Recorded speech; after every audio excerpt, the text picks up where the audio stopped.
Picture this. It's the mid-1970s. Richard Nixon just resigned in disgrace. America is drowning in cynicism. Crime is exploding in cities like New York.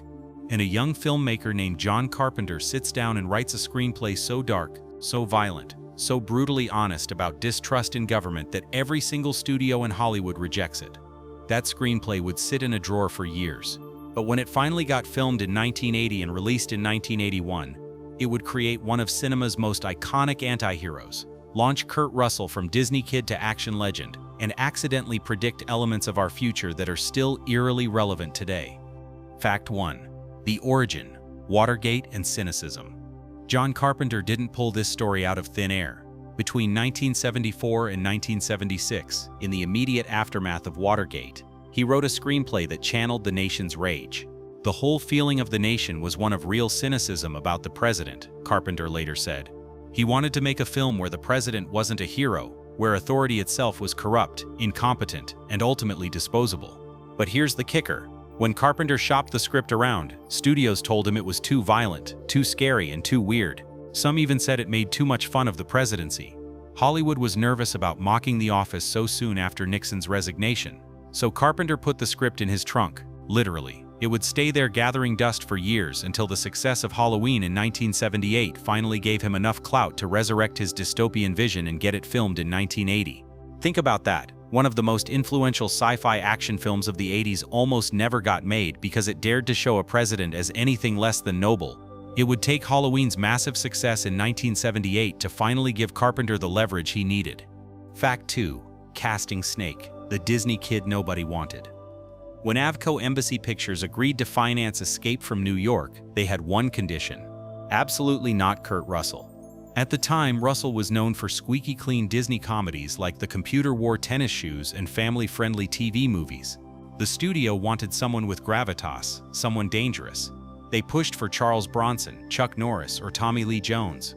Carpenter refused. He'd worked with Russell on the TV movie Elvis and saw something the studio didn't: the potential for Russell to completely reinvent himself. Carpenter believed only Russell had the right combination of youth, athleticism, and untapped darkness to embody Snake. The studio kept pushing. Carpenter kept refusing. He even rejected Bronson specifically because he was too old and because Carpenter worried an experienced star would try to take creative control away from him. Eventually, Carpenter won.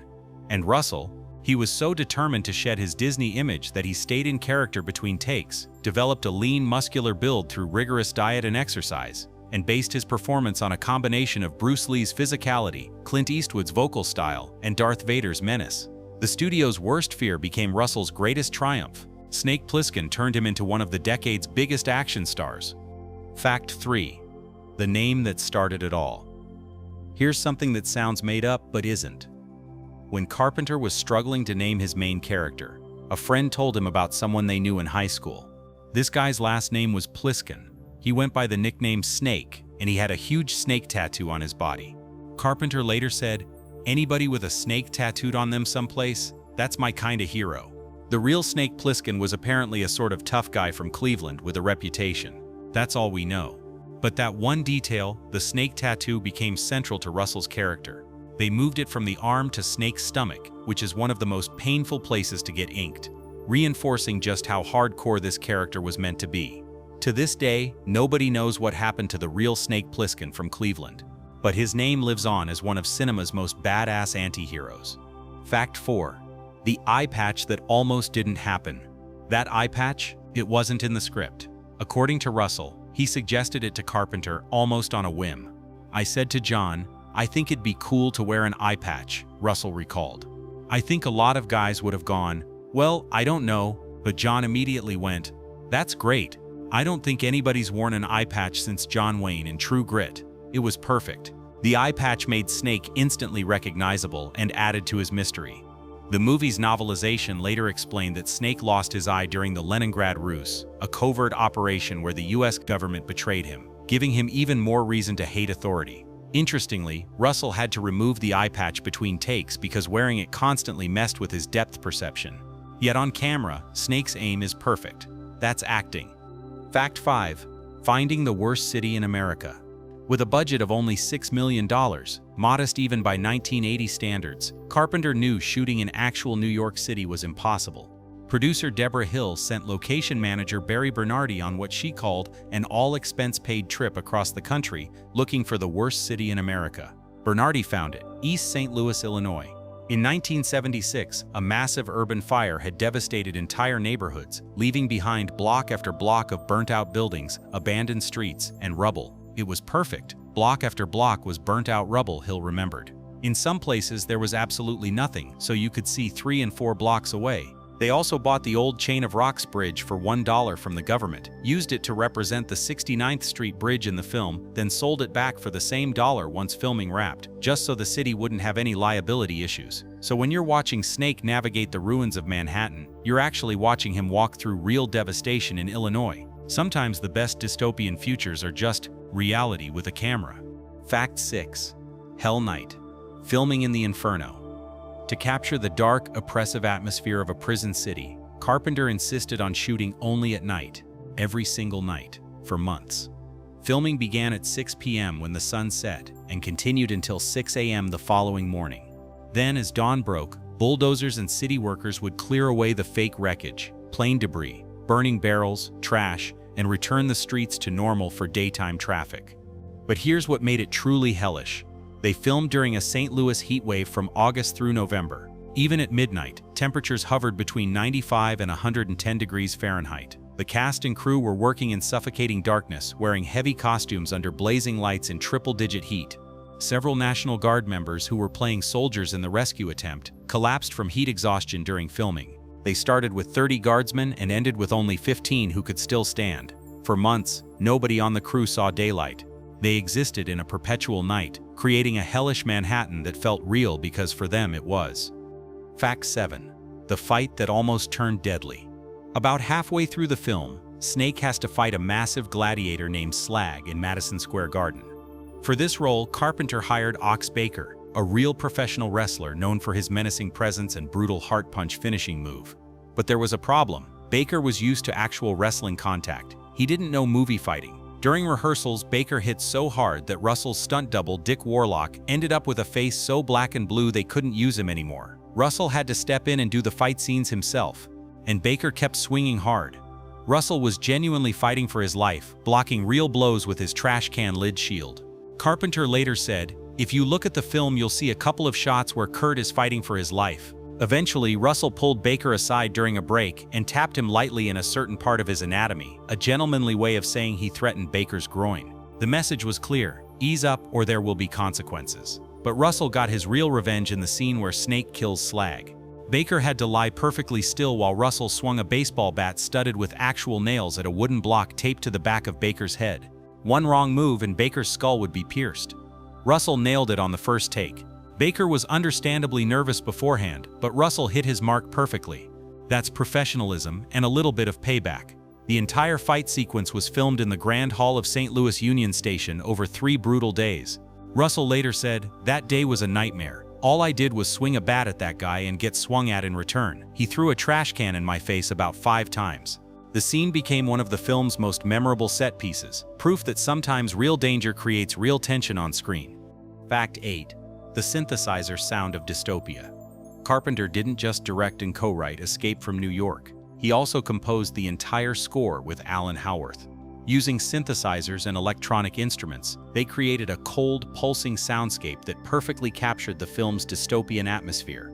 The main theme, with its ominous bass line and mechanical rhythm, became instantly recognizable. It sounded like a heartbeat in a dying city, mixing Western guitar twangs with futuristic electronic pulses. This wasn't Carpenter's first time scoring his own films. He'd done it for Halloween with that iconic piano theme. But Escape from New York showed he could create atmosphere in a completely different genre. The synth-driven score influenced countless action and sci-fi films throughout the 80s. What's remarkable is how Carpenter and Howarth achieved this sound on a tight budget using relatively basic synthesizers and drum machines. They recorded everything in a small studio, layering tracks to create depth and texture. The score was so effective that decades later, electronic artists still sample and reference it.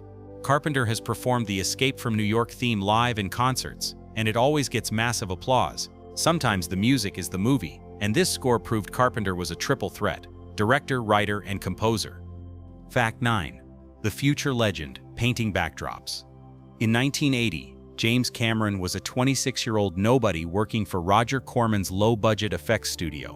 When Carpenter needed visual effects for Escape from New York, Cameron was hired as director of photography for special visual effects and to create matte paintings. Cameron's job was to paint those massive background canvases, the ruined New York skyline, flickering lights, abandoned buildings. Tedious, painstaking work that required precision and patience. Nobody on that set imagined that the quiet young guy meticulously painting window panes and crumbling walls would go on to create the Terminator, Aliens, Titanic, and Avatar. But that's exactly what happened. Cameron later said working on Escape from New York taught him invaluable lessons about observation, technical execution, and perseverance. From the shadows of Carpenter's production, Cameron was absorbing everything he'd need to become one of the most powerful directors in history. Interestingly, Cameron wasn't the only person on set who would go on to win Oscars. The Skotak brothers, Robert and Dennis, also worked on the visual effects for Escape from New York. They would later win Academy Awards for their work on Cameron's films, including Aliens, The Abyss, and Terminator 2: Judgment Day.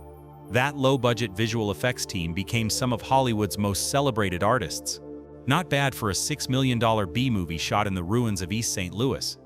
If learning that Kurt Russell nearly brained a wrestler with a nail-studded bat just blew your mind, do me a favor, hit that like button and drop a comment telling me which secret shocked you most so far, and subscribe if you want more deep dives like this, because we're just getting warmed up. Fact 10. The wireframe trick that fooled everyone. When Snake pilots his glider into Manhattan, 3 screens on his control panel display wireframe animations of the city skyline. In 1981, this looked cutting-edge like real computer-generated graphics. Except it wasn't. Real CGI would have been insanely expensive. Instead, the effects team built a scale model of Manhattan, covered every building edge with reflective tape, and filmed it under black light. The result? A glowing wireframe city that looked exactly like early computer graphics. John Wash, who oversaw this effect, later said he was inspired by working on Star Wars. The technique was brilliant, used practical models to simulate technology that didn't exist yet. Some critics even reviewed the film thinking those wireframes were actual CGI. Mission accomplished. Fact 11. The Blade Runner connection. After Escape from New York wrapped, some of the wireframe model buildings ended up in Ridley Scott's production team for Blade Runner. They were used during early pre-production to experiment with the look of Blade Runner's dystopian Los Angeles. While these models didn't appear in Blade Runner's final shots, it's fascinating that 2 of the 80s most iconic sci-fi films shared creative DNA during development. One represented a ruined past turned prison. The other imagined a neon-soaked future. Both explored urban decay through miniature artistry. Fact 12. The soul legend who became a villain. Isaac Hayes, the legendary soul musician who won an Oscar for the Shaft theme, played the Duke of New York, the charismatic crime lord who rules Manhattan's prison city with an iron fist. Hayes wasn't an obvious choice for the role. He was primarily known as a musician, not an actor. But Carpenter saw something in him, a natural presence, a commanding voice, and an ability to be both charming and menacing. Hayes threw himself into the role. He wanted to make the Duke memorable, so he reportedly added small nervous tics and gestures to suggest underlying instability. While these details aren't prominently visible in the final cut, they show Hayes' commitment to creating a fully realized character. The Duke's most iconic moment comes when he forces Snake to fight in the gladiator ring, reclining in his throne like a Roman emperor. Hayes brings a theatrical grandeur to the role. He's not just a criminal, he's a showman, ruling over a captive audience. Hayes also improvised some of his dialogue and mannerisms. The way he says the Duke of New York, #1 became instantly quotable. He turned what could have been a one-note villain into someone oddly charismatic. Sadly, Hayes passed away in 2008, but the Duke remains one of his most memorable on-screen performances. He proved that musicians could bring unique energy to film roles, something we'd see again with other musicians turned actors throughout the 80s and beyond. Fact 13. The World Trade Center landing. A scene that became haunting. One of the film's most striking visuals is Snake Plissken gliding through the night sky and landing his glider on top of the World Trade Center. It's a beautiful, eerie shot, the Twin Towers standing tall in a devastated Manhattan. In 1981, this was just a cool establishing shot, showing the scale of Snake's mission. The World Trade Center represented modern New York, an iconic skyline feature that would be instantly recognizable to audiences. But after September 11, 2001, that scene became impossible to watch without a chill running down your spine. What was once a dystopian fantasy became a tragic reality. The idea of Manhattan as a war zone, of planes crashing in the city, of the Twin Towers as symbols of vulnerability, it all hit differently. Carpenter has said in interviews that he never imagined the film would take on such painful resonance.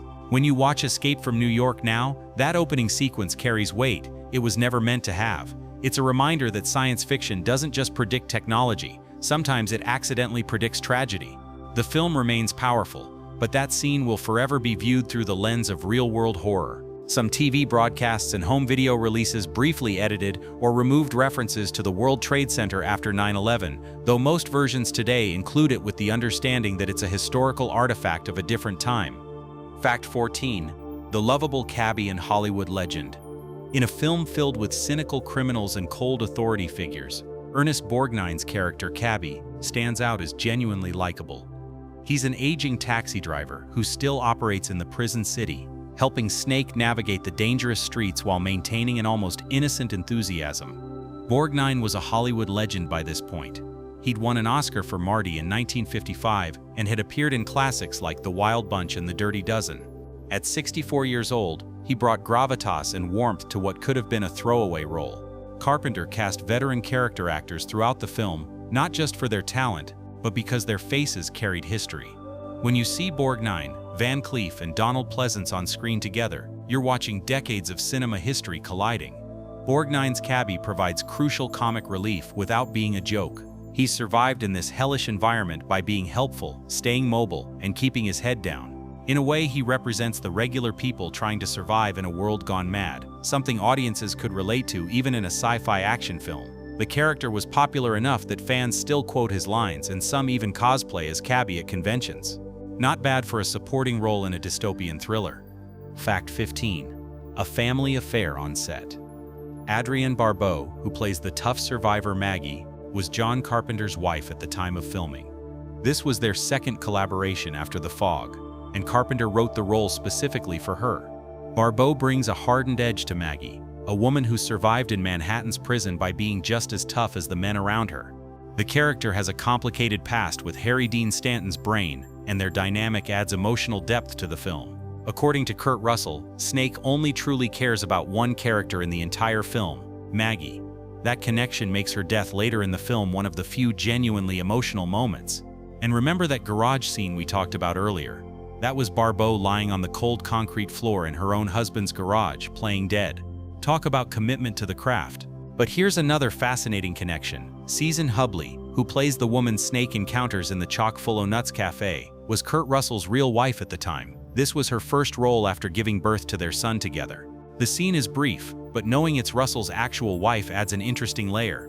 She appears, has a tense moment with Snake, and disappears. A small but memorable cameo in her husband's breakthrough action role. Having family members on set can sometimes create tension, but in this case it seems to have worked. Both Barbeau and Hubley delivered solid performances, and the production remained professional throughout. It's a reminder that low-budget filmmaking often relies on personal connections and trust. When you're shooting in ruined buildings at midnight in sweltering heat, having people you trust around you matters. Fact 16. The President with a British Accent. Carpenter cast British actor Donald Pleasence as the President of the United States. Pleasence didn't even try to do an American accent. But rather than just phone it in, Pleasence created an elaborate backstory. In his version, the United States had declined and reverted to being a British colony, with Margaret Thatcher in power. The American president was essentially a British puppet. This backstory explained his booming British accent and added an absurd layer of satire. Carpenter loved the idea, but never used it in the film. It existed purely in Pleasence's imagination. Still, it's a perfect example of how seriously these actors took their roles, even in a low-budget B-movie about a dystopian Manhattan. Fact 17. Jamie Lee Curtis's secret cameo. That cold, emotionless female voice at the beginning, describing Manhattan as a maximum security prison, that's Jamie Lee Curtis. Carpenter had just worked with Curtis on Halloween, which became a massive hit. As a tribute, and because her voice fit perfectly, he invited her to record the opening narration. She's uncredited, and most people never realized it was her. It's a small touch, but it shows Carpenter's loyalty to his collaborators. Curtis helped make him famous with Halloween, so he gave her a piece of his next big film, even if it was just a voice. Fact 18. The president's son crashes Air Force One. Here's a delicious irony. In the opening Air Force One hijacking scene, one of the Secret Service agents trying to break into the cockpit is Stephen Ford, son of President Gerald Ford. Stephen Ford appears for maybe 15 seconds before the plane crashes.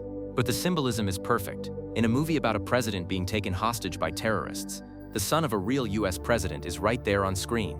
It's Hollywood and American politics colliding in the most unexpected way. Fact 19. The deleted opening that changed everything. Originally, Escape from New York opened with an elaborate 7-minute bank robbery sequence. Snake and an accomplice rob the Federal Reserve, escape through the subway, and Snake gets captured after his partner refuses to surrender the loot and gets shot. This sequence gave Snake a clear backstory and made him slightly more sympathetic, a criminal with a code betrayed by his partner. But test audiences hated it. They found it slow and confusing. More importantly, it made Snake less mysterious. Carpenter made the cold decision to cut the entire sequence. Now, when Snake first appears, he's already a shadowy legend, a notorious name with an unclear past. That ambiguity made him infinitely more compelling. Sometimes what you don't show is more powerful than what you do. Fact 20. Lee Van Cleef's painful performance. Lee Van Cleef, famous for spaghetti westerns like The Good, the Bad, and the Ugly, played Police Commissioner Bob Houck with gravelly authority. But Van Cleef was in terrible shape during filming. He was suffering from a serious knee injury and could barely walk, let alone stand for long periods.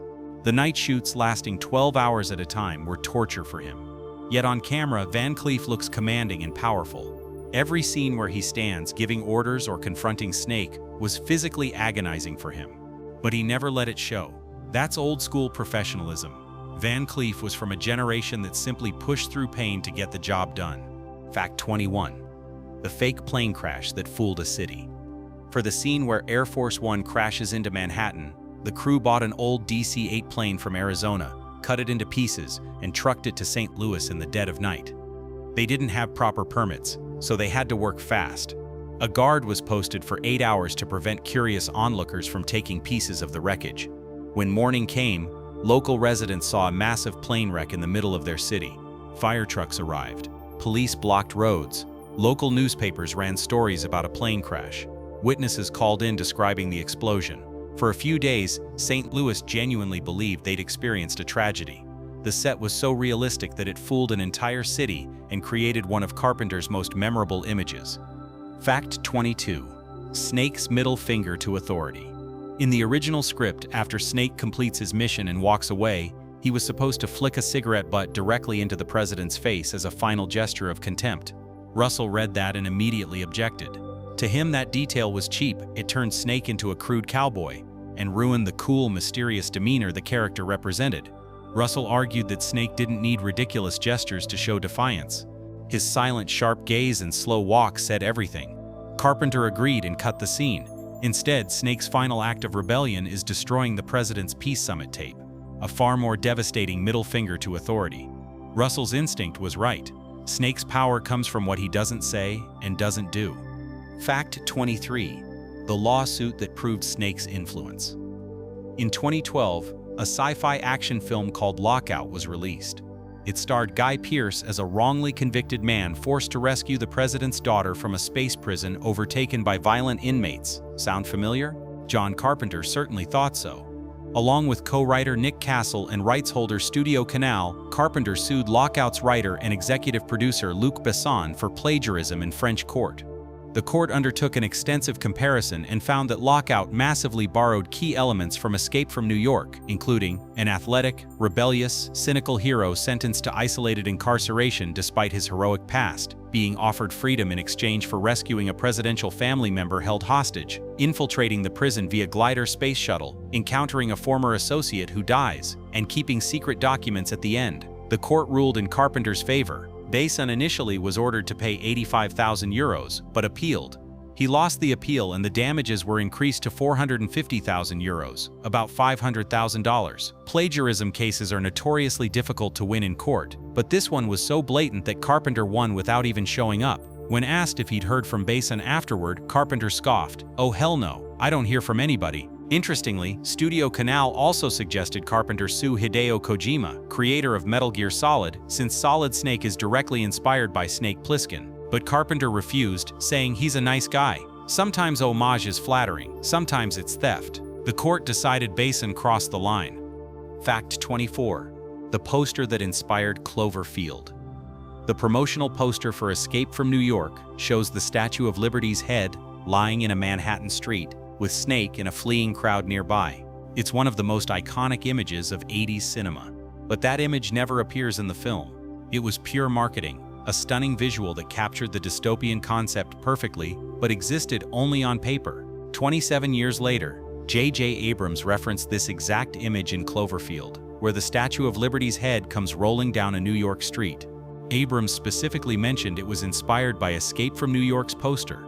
Sometimes the stuff that doesn't make it into the movie becomes more famous than what does. Fact 25. The legacy. Still escaping today. Escape from New York cost $6 million to make. It grossed over $25 million domestically and became a commercial success that far exceeded expectations. But more importantly, it changed action cinema. Snake Plissken became the template for dozens of cynical anti-heroes throughout the 80s and 90s. The film inspired video games, Metal Gear Solid, lawsuits, lockout, and even actual urban planning discussions about crime and prisons. Kurt Russell has said Snake Plissken is his favorite character he's ever played. Carpenter considers it one of his best works. And 44 years later, people still quote it, reference it, and try unsuccessfully to remake it. From a script that sat rejected in a trunk, to a cult classic that defined a generation, Escape from New York proved that sometimes the darkest visions resonate the longest. So have you watched Escape from New York yet? Tell us in the comments what you think about it and which of these facts you already knew. If you haven't, go watch it when you get the chance, and then come back to tell us about it. And if you liked this video, hit that like button. Subscribe for more deep dives into films that changed everything. Thanks for watching.